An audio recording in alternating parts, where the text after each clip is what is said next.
need to be economically empowered in every way. I see the good thing about children is that you can push them in the direction. Because once you are being abused, many times you don't know that you are being abused. Gossiping is terrible. Have a life. Regret for opposing term limit. Oh my God, how can I regret?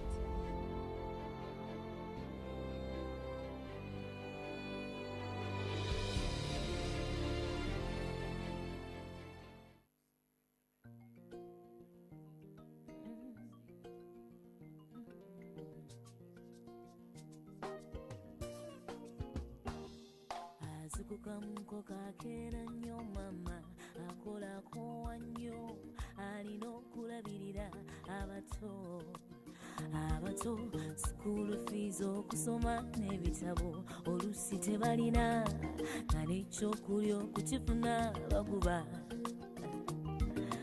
yatetenkanya yayiya ebyensulako n'ebyokulya omukyala basirika baguma banyigirizibwa naye bakola independent woman, African woman, omukyala singa si mukyala singa sasoma singa si mama we singa sakula singa si mukyala singa sasoma singa si mama we singa sakula singa tebereza ng'ali lubuto akabanga kawanvu ku hospital yalesirinyawo tazirina natambulawo sinakinja azaalidde ku kkubo ate wali ayamba naguma yennyabo bagumira biki olugendo lw'okukuza omwana nga luwaavu baguma banyiikivu bakola bebakyala singa singa singa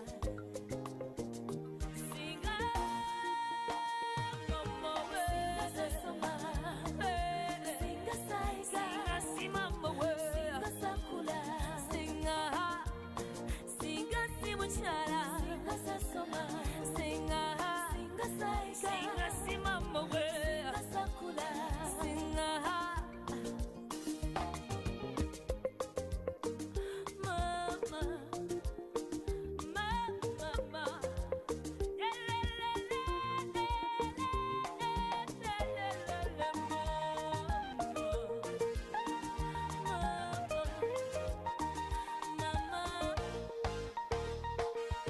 alenga muwogo ku nguudo sifune school fees n'oluusa komawo nga tafunye yadde nyabo ewaka byonna yabimala okwambala sako n'eddwaliro mama nyiikira nnyo nnyo. She's so hard working and mankind. She's a woman of integrity, a mother, oh muchala, my mama, hey, you must sing and say muchala, mama way, mama way,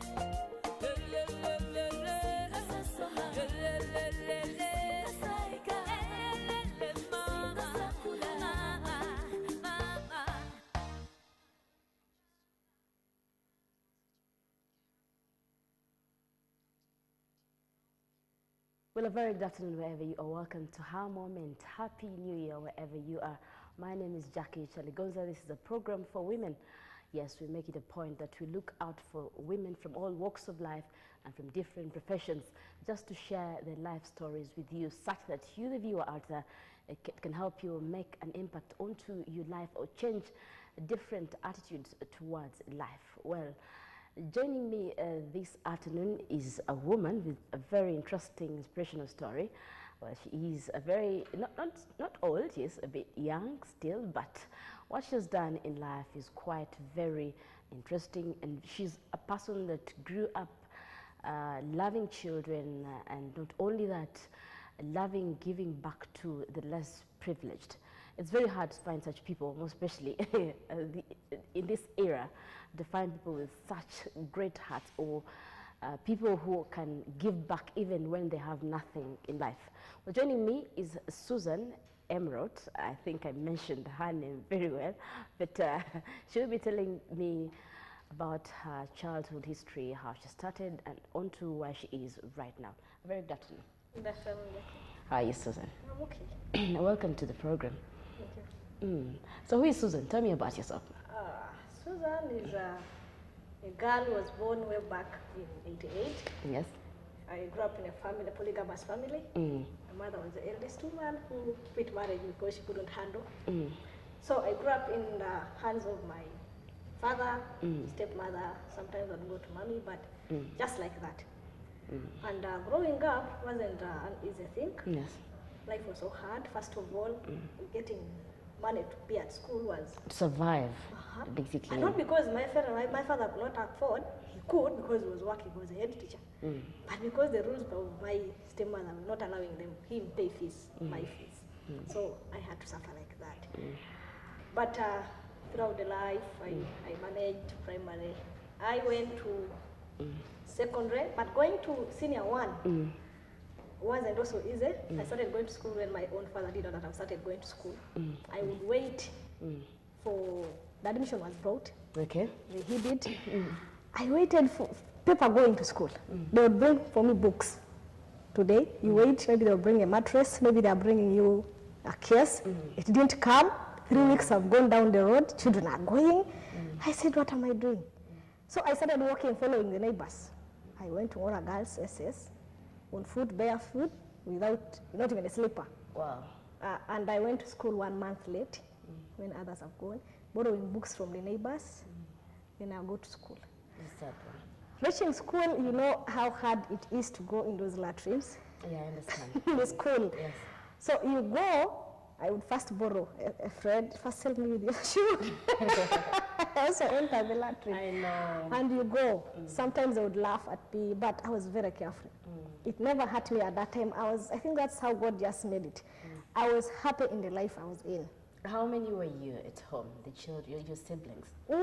My siblings were 3, but I was the only one staying with daddy. The others were with mommy. But of course we had other dependents at So home. she left you behind and she went with you? She was also working. Okay. She's also a teacher. So of course, after P7, she said, go to daddy and at least let him pay fees because he was able. Yeah. So it became so hard. I finished daddy. I took like a month. Daddy didn't know I was at school. Then later on, the neighbor, the deputy, was like, do you know where your daughter always goes? I said, I don't know. He said, okay, you survey. So he surveyed and I realized I was at school. Now, I needed a uniform. He had to send a boarder to school, pick me and take me to the shop where I would take measurements for the uniform. Then that boarder guy would take me back to school. Then I'll come from school. So that my stepmom doesn't know that that he had sent the guy. Even if he's buying for me a cloth, he will give the deputy. Then the deputy will either bring like his one who has bought for me a cloth, or he would be like, I met your mom in town, Kumi, and she bought this. But in actual sense, it's daddy who has bought. Wow. If it's giving me school fees. And you know what you're talking, it's someone, actually, some friend of mine shared with me a story which is similar with yours, with what her sister's child was going through because of a stepmother. But I wonder what really goes on in the minds of these men. Is it the fear back home to face the wife, the current wife? I really don't know. It was so hard. So what happened after? Did she realize that you had gone back to school? Of course, we're staying together in one home. She knew I was going back to school. If it is giving me school fees, daddy can't give you fees like this. He will either walk, like he's going to town. There was a space in between. There was a bush, there is a small space. Very fast. So when he's moving, he will signal that he wants to either see me. So when he goes there, he will stand. So I know, like, Dad is going to give me something. I'll be looking that side. So when he sees, he will call me like this or tell me to pass somewhere. So we meet at the main road. He gives me what I want, not at home. And after school, what you would go back to your mother's home? Holidays, I'd go to mommy, but time came when we went back to school. So holidays, I would still survive there, even with my other siblings. I would still survive at home. When I finished O-level, senior 4, Daddy became a bit free to pay fees. I saw things changing, maybe because I was growing up. And after senior 4, he brought me admission to join Manchester High here in Kisasi. Yeah, I know that's good. So he came with admission, told me, organize, you're going to school. I was so excited. I'm coming to Kampala. You did for the first time. I'm like, I can't wait. I got so excited. But he warned me that keep that admission, don't show anyone. Yes. Because he knew stress at home. But I got so excited. I wanted the whole quarters to know that I'm going to Kampala. So he told me, okay, take back our last born was with us. So he told me to take the kid to mommy, then come and prepare. I took the kid, coming back to go. The story changed. I'm not going. What? I'm not going. The things of going to school have kept quiet. I'm like, yeah. All of a sudden. All of a sudden, like that I want to go. It's quiet. He's not talking about it. Whatever happened, I don't know. It took again almost 2 weeks. Then there was Daddy's friend. He was also a head teacher. He's now retired, Mr. Ngolo. Then Mr. Ngolo comes, I think, talks to him. His friends were kind. They were like, help this kid. This is your daughter. Yeah. So he comes. Daddy tells me that you're going to school. You're going to Kampala. I told him almost. In fact, he's like, prepare. Mr. Ngolo is coming. Within that 1 hour, the guy comes, picks me. And he takes you to school? He brings me to his home. We slept in Kumi town because Daddy was in Ngora at that time. We slept in Kumi town. And we traveled by bus at night to Kampala. Of course, I was excited. Now I'm in Kampala. Yeah.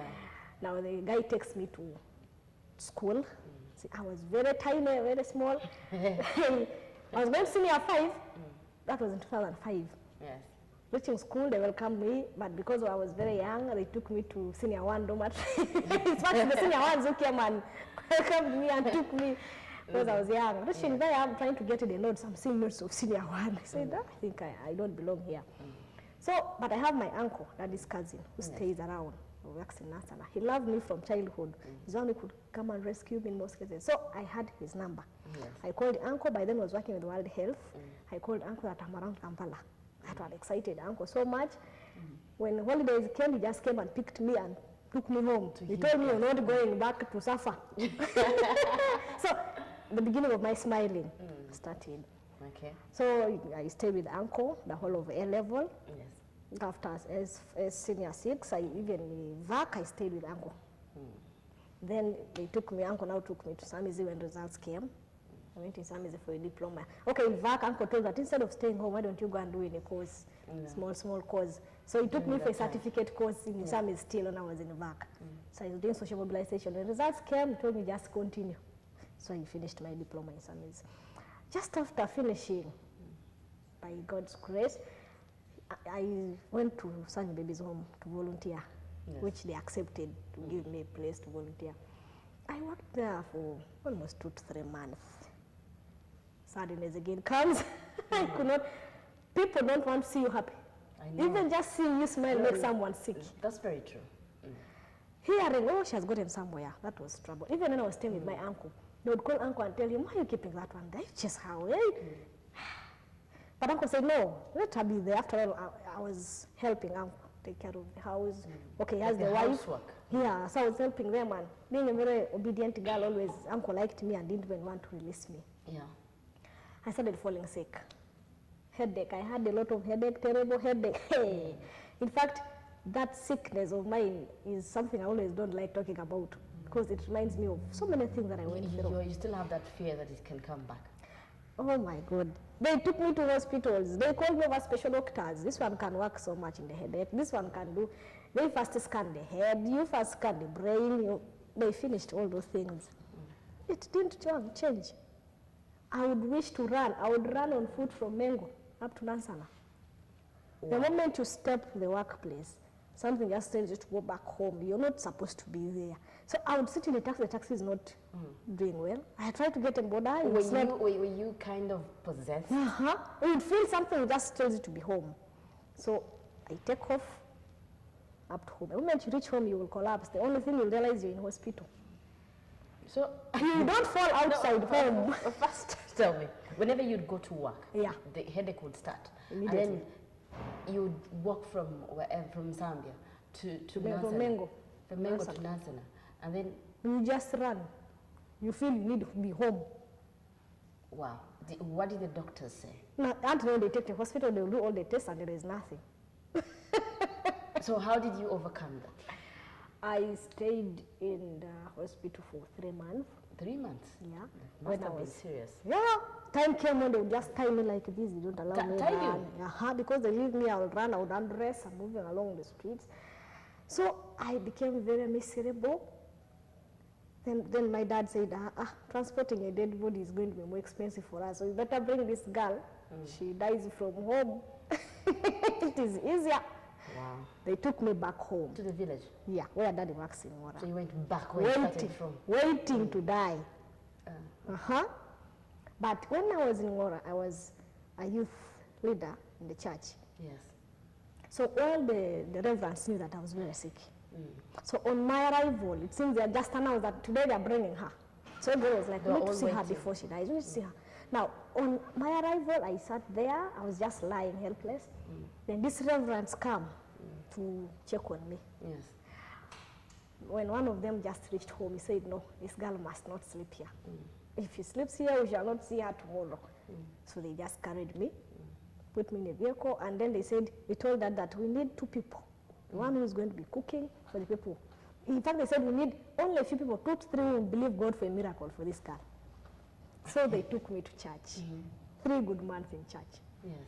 First month was just to rescue my life. Yeah. Wow. In a hidden church. I'd never been there. Okay. Hidden place where no one can access me.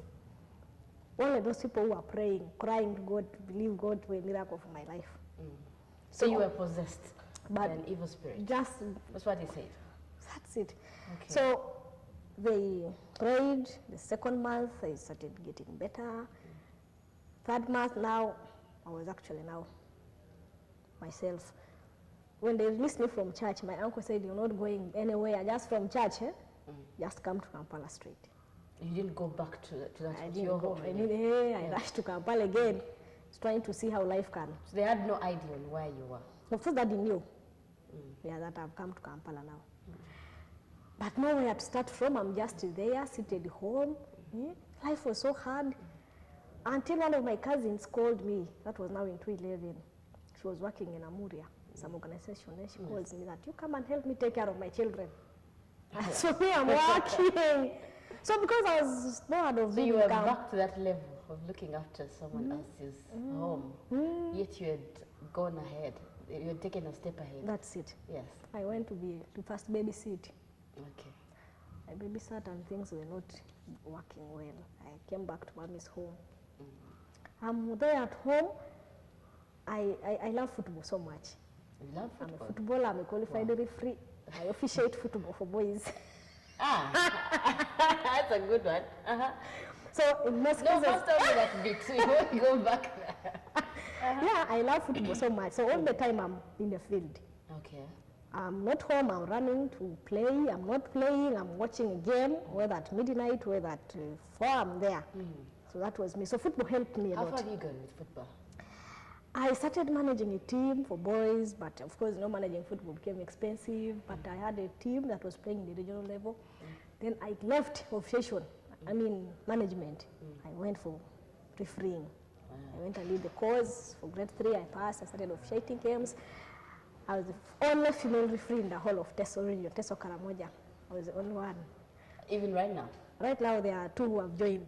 But now I want to leave officiation. I want now to cross to assessor, to assess referees. That next month I'll be going for the course for the assessor. That's good. To find a woman like you that loves football that much, it's not easy anyway. Yeah, I love football. Back to where we stopped, and then your sister, your cousin had called you to go help. And now I came back to start this football career. Yes. I managed the team. It sold me. They were like, that lady, she's the only woman supporting football. Of course, most teams are managed by men. True. But now this one they're saying it is a woman managing, and those are boys. And my team was the most disciplined team, and we're doing very well. So people would be like, how are you managing? I'm not working. I would keep them in my mother's house. My mother's little salary I used for keeping boys at home. And by that time, I started picking children from different angles, and I still keep them in mommy's house. Mommy used to complain so much, what's wrong with this girl? But of course, I would feel so bad seeing someone suffer, especially the children. I see someone, I remember my own story, I would bring that kid. I would be like, even if we are sleeping hungry at home, let me sleep with these children. So I had that time, I had about 3 of them. Then when life became so hard, I released them again. You released them to go back. Wow. I even worked as a waitress in some bar in Bali. Yes, just to keep them. Wow. Some bushy village in Are Bufumbo. you married? Because having that hard. Of course, by that time I was not yet Are you married. married now? I was married, but I quit marriage. You have children. I have one child. What happened? That's another story. No, this is your moment. The program is called Harmony. This is your moment. I got Please share. married. Just, not all, but at least what you can share. Stress, I just didn't like the stress. Okay. I had a lot of stress all over. My parents-in-law were stressing me. The man was not protective. Yes. I just decided to quit. In fact, I was married for only 1 year. I ran away. 1 year. You're not married in church. It's not official. It's just you're cohabiting. They paid dowry. No, you are his wife. You paid dowry. Must I endure the stress because you paid dowry? Huh? I walked away. Okay. Only 1 year. Only 1 year. I ran away. I couldn't handle the stress. That's why I was saying that me, when it comes talking about men, I can write this book. You've been there. Where is your husband now? I don't know. You don't know where he is? The father of your child? Actually, the child is different. The child, I got the child sometime back. Child is 4 years. You didn't have a child with him? With this day, the one who paid dowry. Okay. Well, let's go back where we stopped. Where? You were telling me of how they brought you back to Kampala. So, and then, when I started the football thing, I extended. I went to Mbale, I tried working there as a waitress. You know how stressing that work can be in a bushy bar. That place where I went is where they eat people, human beings. which place? In Bufumbo. Down there. Bufumbo is where? In Mbale. In Mbale. Deep in Mbale. Deep there. They eat people? Like you? Yeah, there was that history of them eating human beings. Okay. So I ran away from there also. I'm like, I may be the next target. So I came back home. Is it really serious? Is it still happening? I never witnessed them doing it, but that history is there. It's rumor. Okay. Yeah, that history is there. So I came back, still stayed with mommy. Then there was this friend of mine who had a project. It was called Cherry. So I went to volunteer with him. Okay. I volunteered with him working there. It was a project that was also supporting children. So when like work became hard, I don't like stress normally. If that place stresses me, I'll walk away quietly. Which is good. So when the guy started also doing his own things, he will overuse you. When the money comes, you not even see where the money has passed. I quit the work. I went away. Now that project got some funders when I had left. Okay. So when they got funders, they changed the name to Madi.